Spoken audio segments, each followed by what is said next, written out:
Hey everyone, Taku Kamabi here, and I hope you're doing well. Sorry I've been a little busy for the last little while working, and more importantly, I went on a cruise. The cruise that I went on is the 14-night, 15-day Antarctica Cruise aboard Celebrity Eclipse, and that's exactly what this video is all about. So this video is a little long as I explain to you what this cruise ship experience was all about from a photographer's point of view, but I do want to cater this to everyone who is interested in this Antarctica cruise. I do hope that you will learn a little bit about the cruise experience itself, regardless of if you're a photographer or not. I've listed the table of contents below in the description so you can skip to specific portions of the video itself, but I do hope that you watch the entire video on its own as well. Also, as a note, I will have all the details of this video on my blog at www.smaku.com in addition to lots of pictures that I've taken, so please do visit that blog and I will post that shortly as well. Now, just to clarify, this cruise that I went to was not an expedition style cruise geared towards photographers. This was in fact just a regular cruise ship on the Celebrity Eclipse ship. This ship is actually quite large, houses approximately 25 to 3,000 passengers in addition to crew members, and is quite a massive ship spanning about 16 stories with multiple restaurants and food venues all housed within the cruise ship. So I wanted to share with you that experience that I had from a photographer's point of view. So let's begin.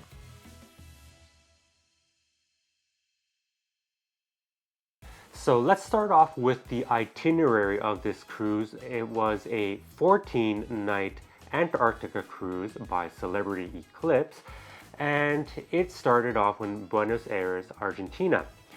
We started off there and we just head south to our first port of call, Ushuaia, Argentina. And Ushuaia just happens to be the southernmost city in the world. We stopped there and then we actually moved further south to the South Shetland Islands in the Antarctica Peninsula. And we actually cruise around that area and skirt outside again, going back up north to Port Stanley, Falkland Islands, and then we actually skirt back to the shoreline of South America, going to Puerto, Madryn, Argentina, and then to Montevideo, Uruguay, and back to Buenos Aires, Argentina. So all in all, 14-night cruise. There are 4 scheduled port of calls. There are additionally 3 scheduled view times, and I call them view times because we don't actually land on that area or we don't actually get off the ship. The ship actually stops at that time so that the passengers can actually view the surrounding areas. If it has the ability to, then it would actually turn 360 degrees so that all sides of the ships has access to all views. So those scheduled view times were, the first one will be at Cape Horn, Chile, the southernmost land area of the Tierra del Fuego archipelago. And then we go to Paradise Bay, Antarctica, which is where we would see all the nice icebergs and the wildlife, the penguins and the whales. And then finally, the last one will be to Elephant Island, Antarctica as well.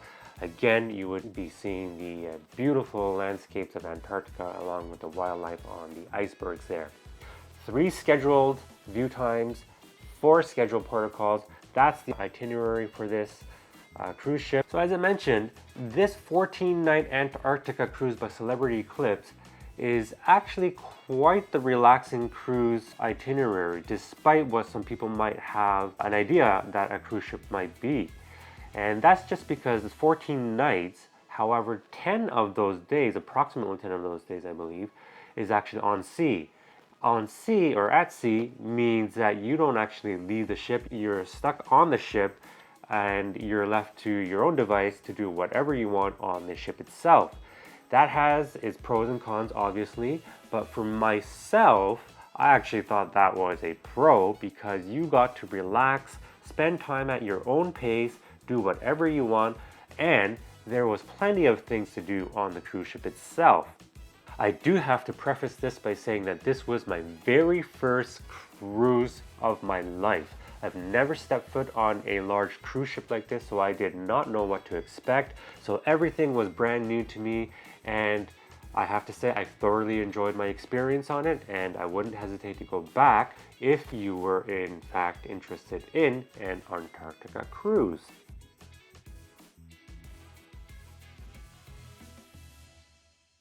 Now, I did mention before that this was not a photo-specific expedition-style cruise, and there are differences between the cruise that I went to and the latter cruise that I just said.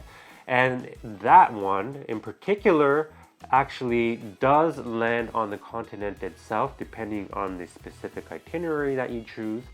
And you get to actually go on Antarctica, the continent, and be close to the penguins on the ice. It also allows you to go on the Zodiac, which are the smaller ships that depart the larger ship that you're in, and you get to zoom around in the Antarctica Peninsula, going around to various places that larger ships like the Celebrity Eclipse cannot go to. So obviously you will have a lot more hands-on time with the expedition style cruise relative to the Celebrity Eclipse cruise that I went to. The pricing of this Antarctica cruise was actually quite economical once everything was considered. In Canadian dollars, in total for the cruise experience itself, I believe it was approximately 6,000, maybe about 6,300 Canadian dollars for 2 people. That's not including the flight to Argentina, but it includes the 14-night stay within the cruise ship itself. With the exception of the excursions. Excursions are separate because you add on whatever you want to do with that, but it includes the basic package for the cruise ship, no extra upgrades for the food or beverages, no internet access, all gratuities are paid for in advance, and everything else is standard. So I went with the bare minimum, as much as I could, mind you, and that happened to be about $60 to $400 Canadian for 2 people, and that's in a room with no veranda. Speaking of rooms, let's get into more details about that from a photographer's point of view.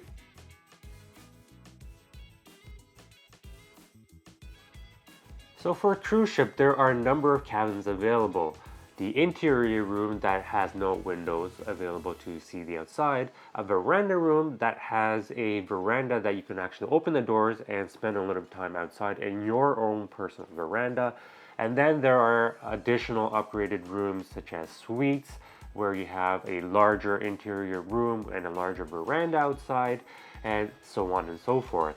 I'm not going to go too much into details about those, but I will go into detail about the first 2 categories, and that's because the first time I booked this cruise, I booked the interior room. My thought process for booking the interior room as a photographer was that I didn't need to spend too much time in my room itself, because I thought I would actually be outside or on those levels where it had direct access to the outside.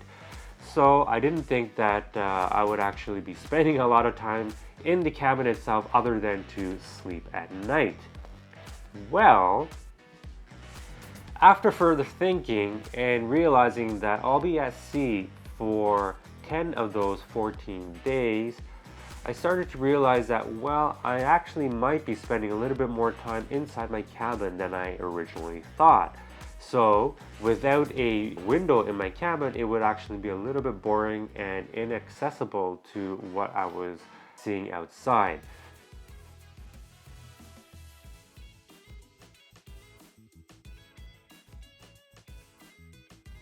So you might be asking yourself, does a veranda room actually make a difference from an interior cabin? And I have to say, yes, it does, especially from a photographer's point of view.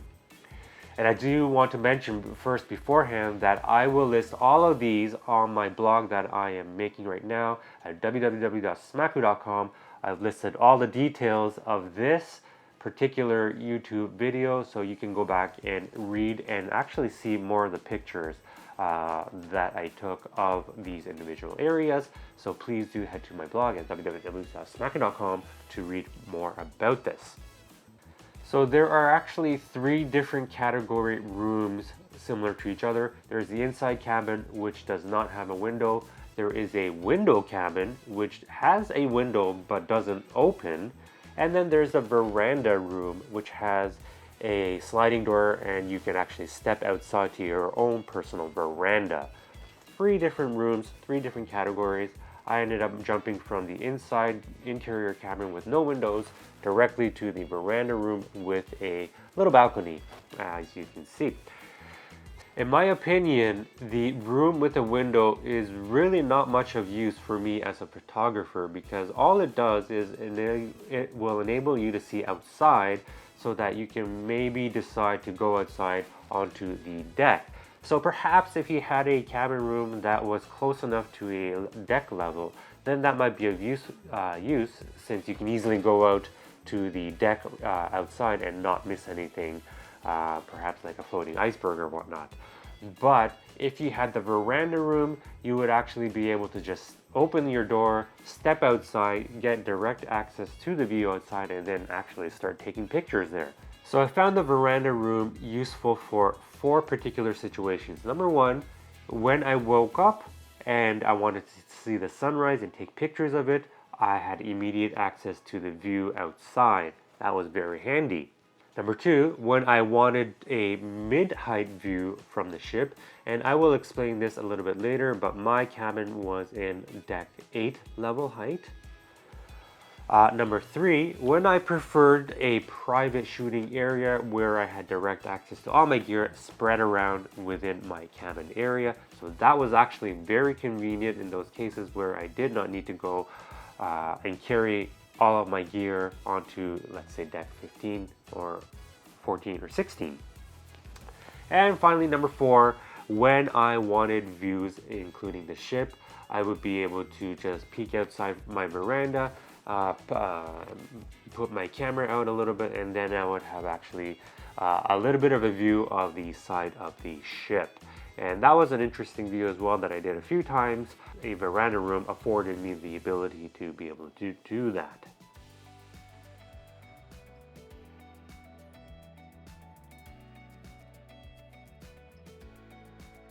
Now, going back to having a mid-height view that I mentioned, my ship actually had 16 floors to it, and one of the first things that I recommend you do as a photographer, and perhaps not even as a photographer, is to actually familiarize yourself with the ship itself, where everything is, where the steps are, where all the decks leading to the outside are, and perhaps where the elevators are, so you know exactly where to go when that time comes when the icebergs start floating right by your ship.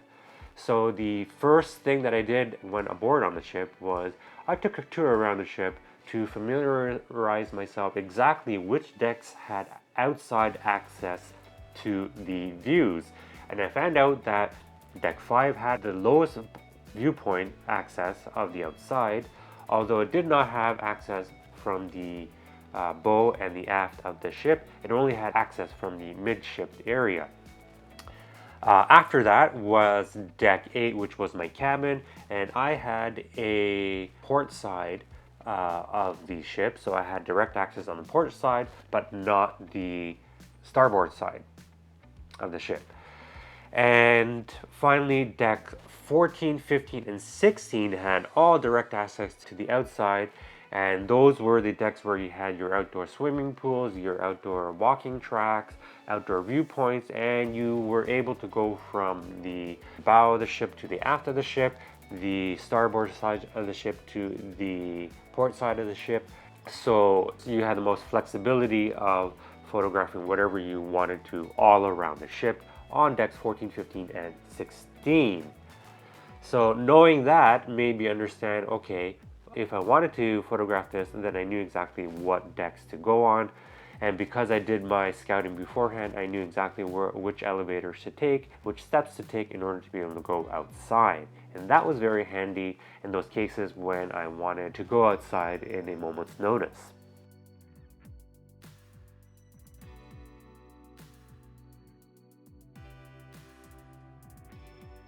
Well, you might be asking yourself, does height matter? And considering that this ship is 16 stories high, yes, the viewpoint from deck 5, which is the lowest viewpoint from outside, to deck 16 actually does make a difference because you have that different perspective. Now, deck 5 has the lowest point of view that you can reach from the ship itself, so you have a lot closer access to whatever is surrounding your ship. Deck 16 is the very top. 14, 15, 16 actually are very top, and they're interconnected with each other from the outside. And you have a better view of what is out in the distance because you are so high up, but you have a further view from whatever is just around your ship itself. My cabin was on deck 8, so I had a midpoint between the two. It wasn't too close to the bottom of the ship itself, but I had a high enough vantage point that I could see out into the distance itself. So I actually enjoyed that viewpoint of deck 8. It was a perfect balance between the two itself. And if I wanted to have a closer view of whatever was near the ship, then I can just go to deck 5. If I wanted an overview of what was surrounding the ship, then I can go up to deck 14, 15, or 16. Now, this also does depend on what equipment and gear that you bring, and I will explain that just in a little bit. But before I do that, the next important thing to consider is your excursions.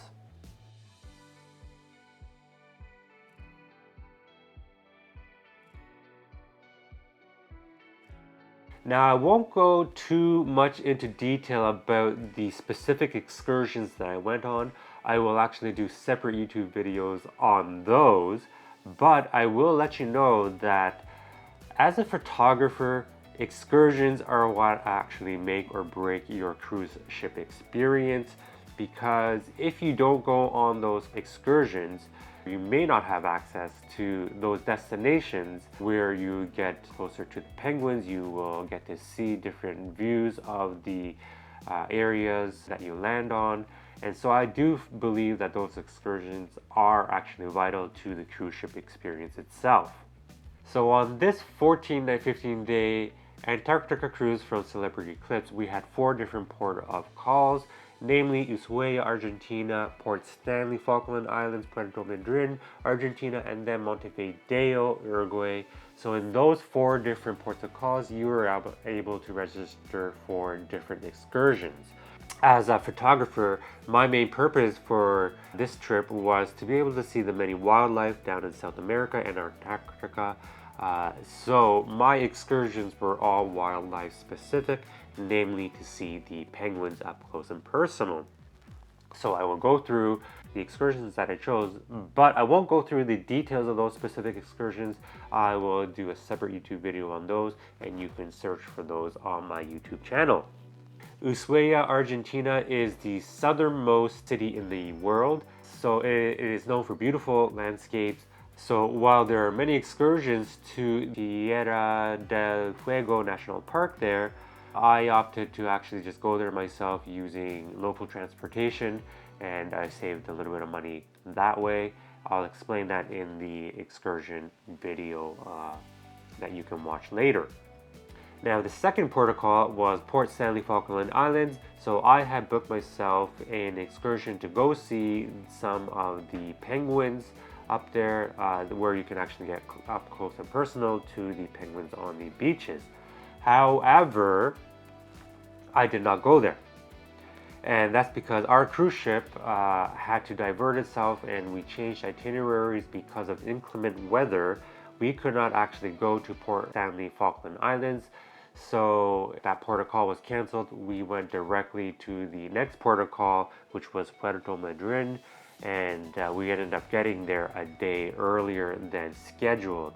I was thoroughly disappointed at that because we were unable to see the penguins there, but I guess that's what you sign up for. When you sign up for a cruise, you are at the mercy of Mother Nature. And Falkland Islands, that area is known for a lot of inclement weather, so there are many instances where cruise ships do need to cancel that protocol and go straight direct to the next one. That time that we were heading there, they were calling for winds up to about 90-100 kilometers an hour, and waves of up to 7 meters. So I don't think we would want to have been there at that time, and I do believe that the captain made the right choice of canceling that port of call. So the next port of call was Puerto Madryn, Argentina, and as I mentioned, we ended up getting there a day earlier than scheduled, which means we had another full day to spend there, which meant we were able to take excursions on that first day that we arrived there. So I ended up taking not one but two excursions there to two separate places, and I do have to say that that ended up being the highlight of our trip. The second excursion that we did in Puerto Madryn was to go see the penguin colony, the largest penguin colony of South America. And finally, the last excursion that we took was in Montevideo, Uruguay. I wasn't feeling completely 100% there. I was a little under the weather, so I did not actually take any excursions, and we ended up just walking the town there. We actually ended up walking quite a bit because it was a beautiful sunny day, and we walked around enjoying the sights and scenery of downtown Montevideo, Uruguay, and we just ended that port of call there. So I'll have another video on that excursion itself, so please do check that out on my YouTube channel.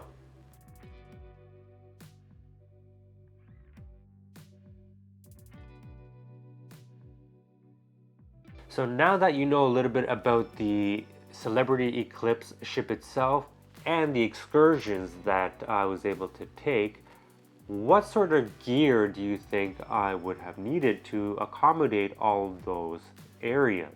So that's the question that I posed to myself earlier before I went on the excursion, and that's what I was actually thinking of what to do. And in fact, I actually filmed myself on which gear I was going to take, and I was going to release that YouTube video on its own, separate from this, but I decided not to, and I'll just let you know that what I did decide to bring was the right choice, and I brought all those because it allowed me a very wide range from 14 millimeters up to 840 millimeters for that matter, and I managed to cover that area, so I was able to use all of that within the cruise ship itself and also the excursions itself on its own.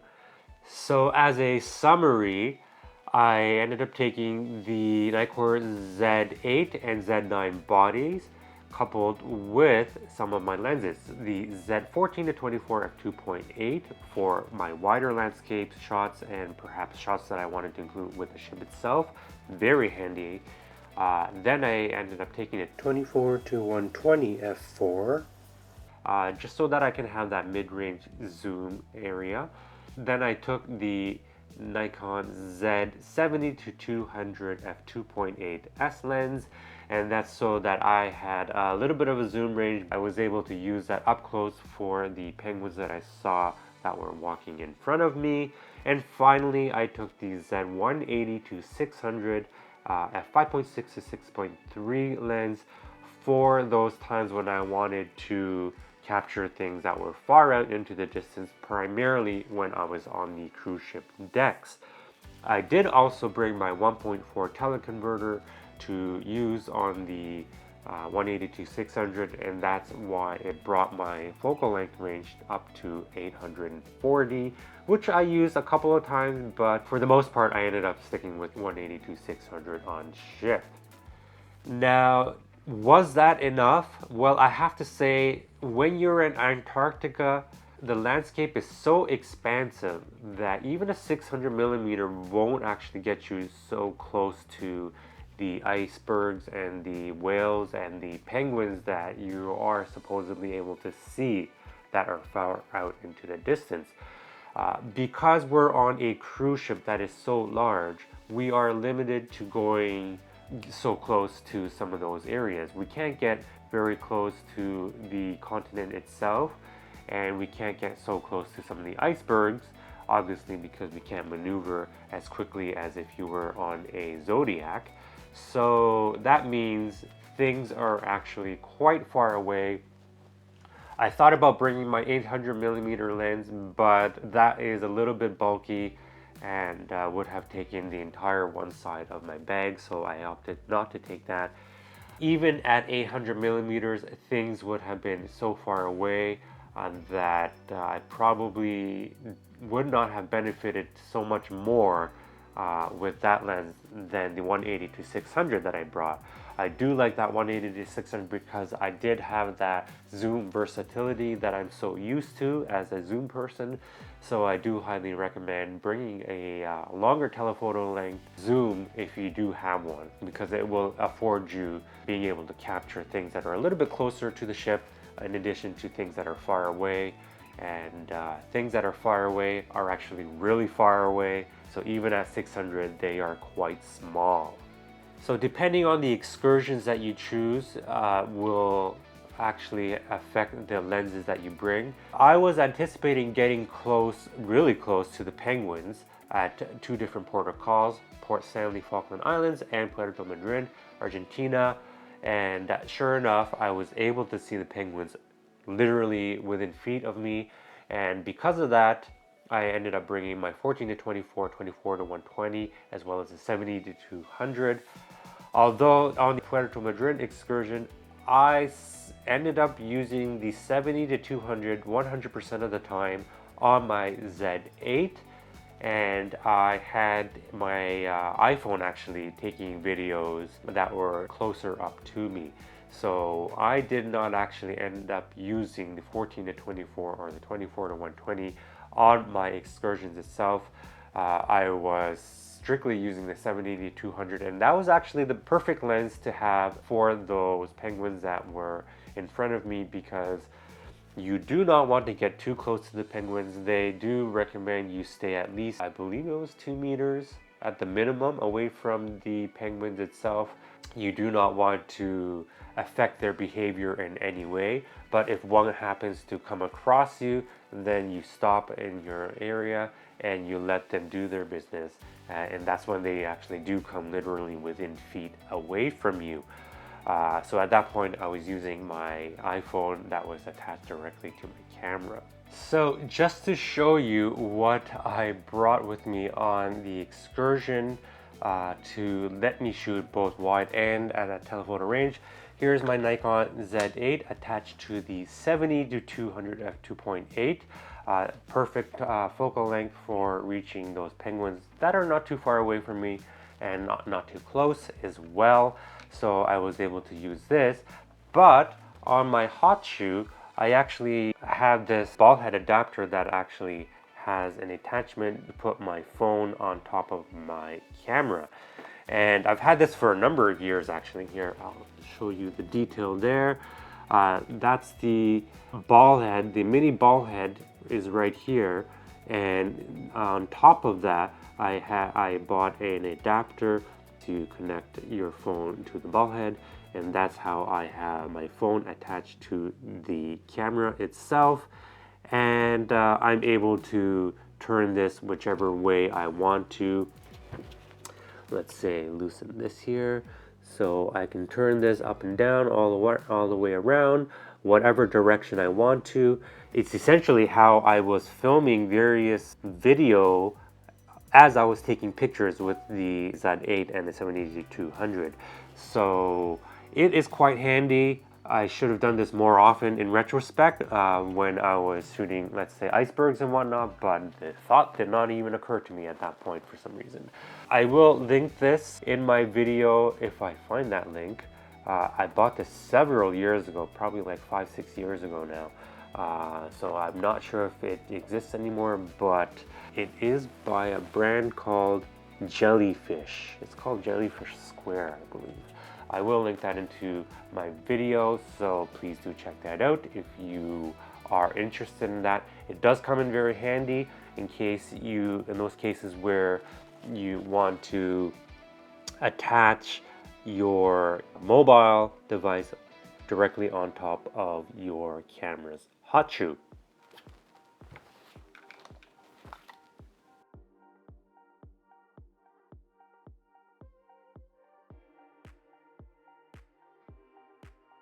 So weather What is the weather like out in South America and Antarctica? Well, they are vastly different. In Antarctica, we actually had very foggy and cloudy weather throughout our entire trip there, for that matter. So it was a little bit unfortunate in that we could not see those high mountain peaks that you might have seen in pictures elsewhere. We had so many thick, low-laying clouds that were covering those mountain peaks that we were only able to see a little bit of the base of those mountains and perhaps a little bit of the mountain sides itself when those clouds did clear up a little bit. But for the most part, we were only able to see the icebergs up close without the sun shining and giving off those brilliant green, turquoise, blue colors. So it was a little bit disappointing in that respect, but it was still gorgeous to be there in person. Now, when we went, it also did snow, and it snowed quite heavily. So that means the temperature did dip down to -Celsius, probably no more than about -5, I would say, because it is still summer out there. It was the end of the summer period when I went in February. So it was a little bit cold, and it did get a lot colder when you're just standing outside on deck and not moving around and you're just taking pictures. So you do need to make sure you are packing appropriately for that. And I will actually get to that in a moment. Argentina, on the other hand, where we started in Buenos Aires, the day we landed, it was 39 degrees Celsius without the humidity involved. So it just happened that we landed in the middle of a heat wave. It was hot. I landed at the airport wearing fleece-lined pants and a top, and I was boiling hot. But coming in the middle of winter in Toronto, what would you do otherwise? You are going to have to pack from a Buenos Aires midsummer temperature, which on average tends to be about mid to high 20s and low 30s. And you do need to additionally pack for let's say up to -5 degrees Celsius for Antarctica. The weather in Antarctica can change drastically and in a moment's notice, so you do need to prepare yourself. And what better way to prepare yourself from varying weather is to wear layers. And that is what has been recommended from many people who have been to Antarctica, is to bring layers, wear layers, and then you can peel off those layers as you need to. So that was very important and exactly what I did in my case, because Buenos Aires, Argentina is very hot. Ushuaia can get hot as well, especially if you're hiking in the national park like I did. It was a very windy day that day in Ushuaia, but if you're moving around and hiking, then it does get actually very hot. So I ended up peeling off my layers as I went through the hike itself. And then in Antarctica, when it snows, you do actually want to be wearing a winter parka. That helps a lot because you are standing outside on deck, not moving around a lot and taking pictures. So a lot more insulation is beneficial at that point. And I did see many people bring their winter parkas on board the ship, and they were using it at that point when we were actually cruising around Antarctica. So here are additional things that I brought. Earmuffs, I thought maybe I would need them on deck because I was standing out for so long. Ended up not using them at all, just because the jacket that I brought has a hood, and so I actually ended up using that hood instead. Something else you can probably bring are gloves that might be handy for use on board the deck when you're out on ship, because it does get windy quite a bit.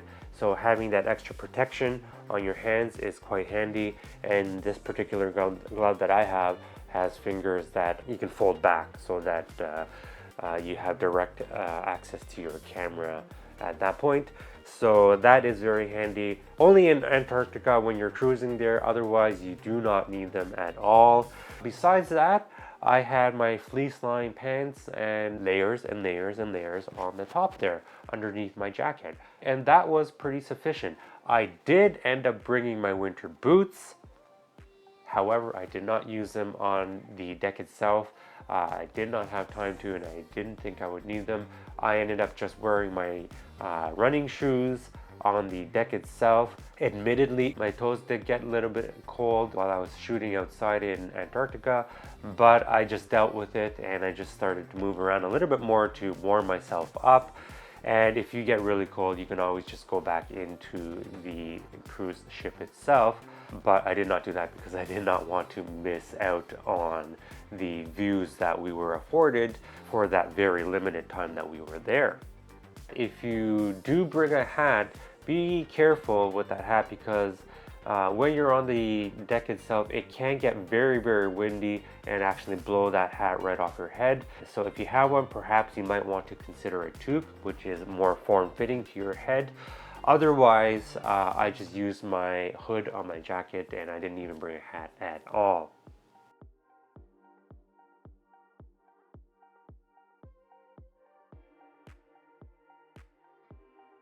So my overall thoughts on this 14-night Antarctica cruise from Celebrity Eclipse: I thoroughly enjoyed this cruising experience and I thoroughly enjoyed my time in Antarctica and South America. I would definitely recommend this to people who want a taste of what Antarctica is all about, because it does give you that flavor of Antarctica when you pass the Drake Passage and enter that Antarctica area where the icebergs start floating right next to the ship, and you might actually see little penguins on those icebergs as well. It's so cute. We actually saw penguins swimming right outside our ship as well. So all in all, I'm very, very happy with the experience and I can't recommend it enough. Photography wise, you are able to get really, really nice pictures depending on the gear you have as well. But the only thing is you are limited to the movement of the cruise ship itself, and the cruise ship is not as flexible as perhaps a Zodiac might be in avoiding inclement weather and whatnot. So our time in Antarctica when we were cruising through the South Shetland Islands, it was very cloudy, low-laying clouds, but we couldn't do anything about it. We had to cruise right through it because we needed to keep on schedule and continue on our course. So unfortunately for us, we weren't able to get that spectacular Antarctica scenery with beautiful mountain peaks and maybe penguins off to the side and whatnot, but that just means that I'm gonna have to go back again. Vastness of Antarctica is present as soon as you enter it, and you realize that even a 600mm is not enough to capture any wildlife that are out far in the distance. So that's why those are offset by the excursions that you take that enable you to see those penguins up close. Mind you, the main difference between the two is the excursions will allow you to see those penguins up on sandy beaches and rocks and whatnot, and not on the actual ice and iceberg itself. Those are only available in the Antarctica region and when you actually land on the continent itself, which you don't do on the Celebrity Eclipse cruise. So all in all, I definitely recommend it.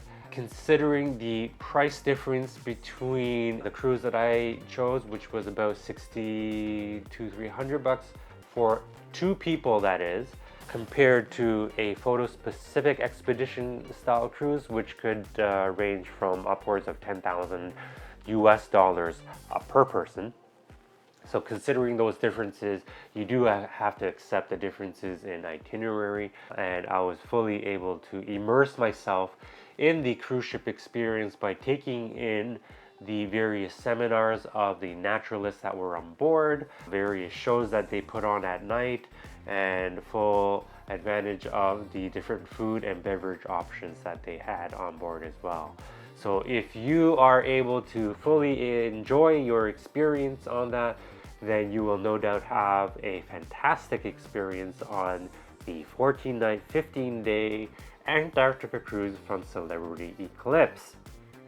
So have you been on this cruise before? Have you experienced penguins and icebergs using Celebrity? Or maybe another cruise line, because I do know other cruise ships do take the same itinerary. Please let me know in the comments below. If you have additional questions for me regarding photography for this trip or the different excursions and whatnot, please do let me know as well. I will be posting my excursion YouTube videos up shortly, so please do check those out as well. Thanks for joining me on this video. I hope to see you in the next one. Take care.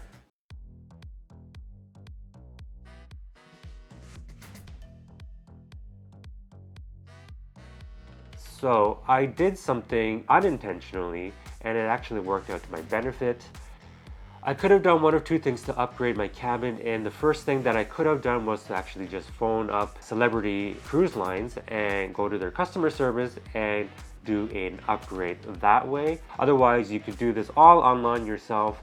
If you log into their website, you have the ability to actually upgrade your cabin room up to a specific point in time. I believe it's about perhaps 2 weeks in advance, maybe 3 weeks in advance of your departing time, you're able to actually upgrade your cabin room.